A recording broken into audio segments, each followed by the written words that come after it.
Nos ados ont vu tous les Miyazaki, ils rêvent qu'on les emmène au Japon. Alors je vous donne rendez-vous au musée Ghibli à Tokyo, où vous serez transportés dans l'imaginaire du studio. Incroyable. Mon mari, lui, rêve de s'immerger à fond dans la culture nippone. Après un cours de dessin manga avec un artiste, je vous propose d'assister à une cérémonie du thé. Waouh. Et pour une expérience unique jusqu'au soleil levant, je vous ai réservé une nuit dans un joli ryokan avec un dîner traditionnel. Je nous y vois déjà. Avec Marco Vasco, ne rêvez plus, vivez votre voyage l'esprit libre. Au rendez-vous sur marcovasco.fr pour imaginer votre prochain voyage sur mesure. Les podcasts du Figaro.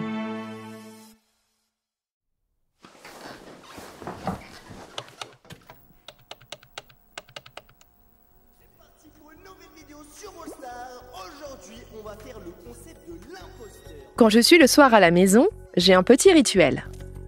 Avant de regarder un film, une série ou bien de bouquiner un bon livre, je lance systématiquement YouTube. Et pas n'importe où, sur ma télévision. J'y regarde des émissions que j'aime bien, sur l'actualité politique, la gastronomie, la pop culture ou bien les jeux vidéo. Chacune dure en moyenne de 10 à 30 minutes. Et je l'avoue, parfois, j'y passe ma soirée. Je ne suis clairement pas la seule à faire ça. La télévision est le premier écran sur lequel les Américains regardent YouTube devant leur smartphone et leur ordinateur. C'est aussi sur les télévisions que les audiences de YouTube progressent le plus vite dans le monde. Alors, comment YouTube a réussi à s'imposer sur les petits écrans aux côtés des chaînes de télévision et de Netflix ou bien de Disney+. Allez, venez, je vous explique tout en 5 minutes.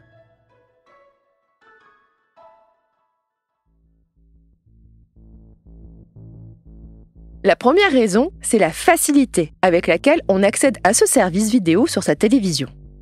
Rappelez-vous, dans les années 2010, pour projeter YouTube, il fallait posséder un Chromecast, le brancher à sa télé, y connecter via le Wi-Fi son ordinateur ou bien son téléphone.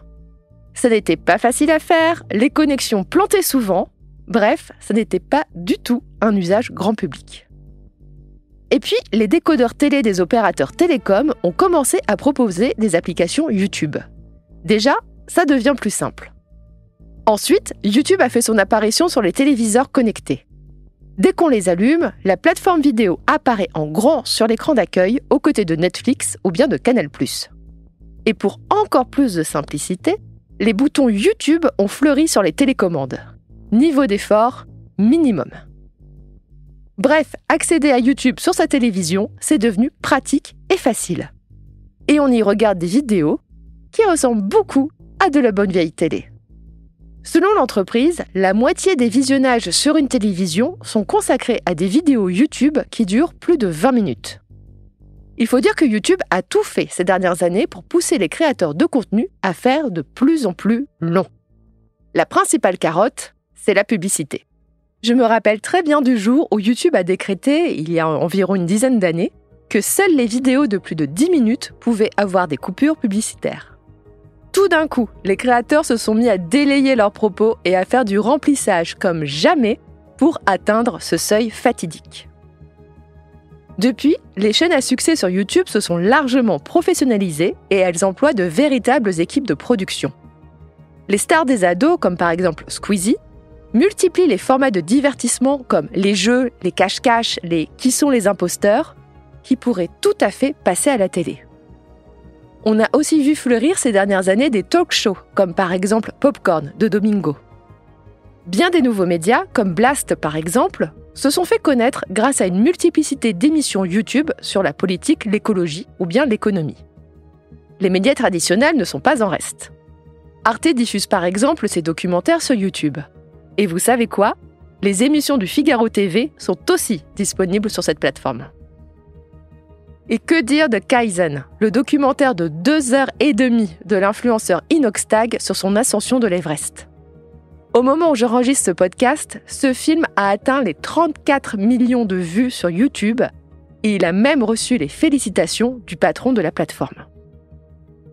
Bref, vous l'aurez compris, les contenus YouTube n'ont pas grand-chose à voir avec les vidéos ultra courtes d'un TikTok. Ces dernières sont super addictives, mais je ne sais pas si on les apprécierait autant sur une télévision. Et le plus fort peut-être, c'est que YouTube s'impose sur le petit écran sans jamais avoir déboursé un seul centime.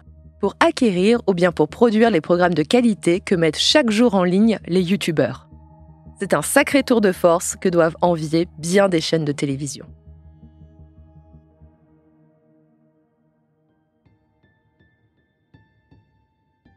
Merci d'avoir écouté Question Tech. Je suis Chloé Voitier, journaliste au Figaro Économie. Si cet épisode vous a plu, n'hésitez pas à le partager autour de vous et abonnez-vous au podcast Question Tech pour ne pas rater nos prochaines publications. Vous pouvez retrouver Question Tech sur le site du Figaro, sur Figaro Radio, mais aussi sur Spotify, Deezer ou Apple Podcasts. Et n'oubliez pas, dans la tech, il n'y a pas de questions bêtes. À bientôt!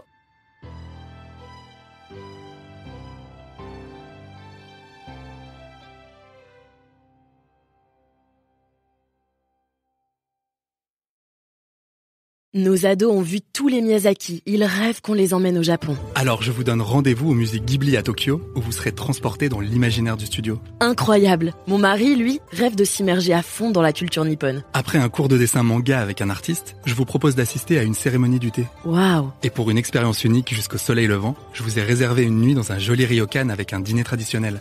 Je nous y vois déjà. Avec Marco Vasco, ne rêvez plus, vivez votre voyage l'esprit libre. Au rendez-vous sur marcovasco.fr pour imaginer votre prochain voyage sur mesure.